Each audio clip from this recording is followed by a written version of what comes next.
SMX Music.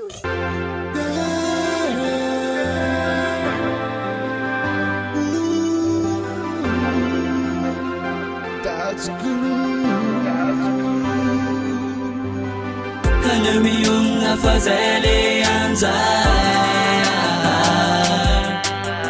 Leftava chike favosura chutanta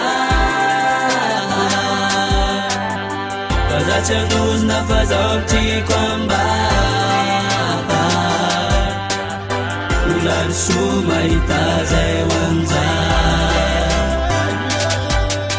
Hatrany ampiandohana de fakopoko fa tsy poinsa le fanerin foy raha tsika rotso poinsa fity efa tsy anjara fa tereny ka voatery ny tiatsokosoka izany no mahatonga iantso foana ny anaranao sy rediredy nefa ny fandraisantsika roto fenipedy kismatsy misy fa ny atsika mihitsy ny lalana natao mizampanakaleo ajanona Kalemionna fazele anzay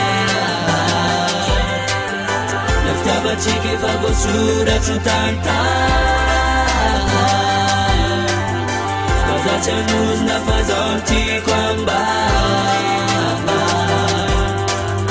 Ular sumaita zewanzay Oh baby, oh lady, rineny, lefity, metsika, tsy anjara, aleo, tantara Sa efa mikosiny tsy mamasoazy, kalma piso, aza décourage Io fa masola, fitiavatsika rola, efa defa natao tsisy pentina sy lo Kaleko za manafatra ny tsonjina orina amizay fa tonga lafatra falifaniriny Misy ambony, misy ambany, mifiaina an-tantany, fiafiana fijaliana sy karazana tomany Fity efa tsy anjara, aleo, tantara, tohoana kify fa zay le anjara Fitiavatsika rola no sipara dhe sy ty, nanomboka mamy ny farana ty Kalemionna fazele anzay Leftava chike favosura chutanta Kazacha nuz nafazokti kwamba Ular sumaita zewanzay Machiro de lefty Zatina jambatamji Kanis leftava no tumbat karasana kai Turasana ngachi Dayafana nachi Isara kalelana nafazeno jarachi Malarangin yandu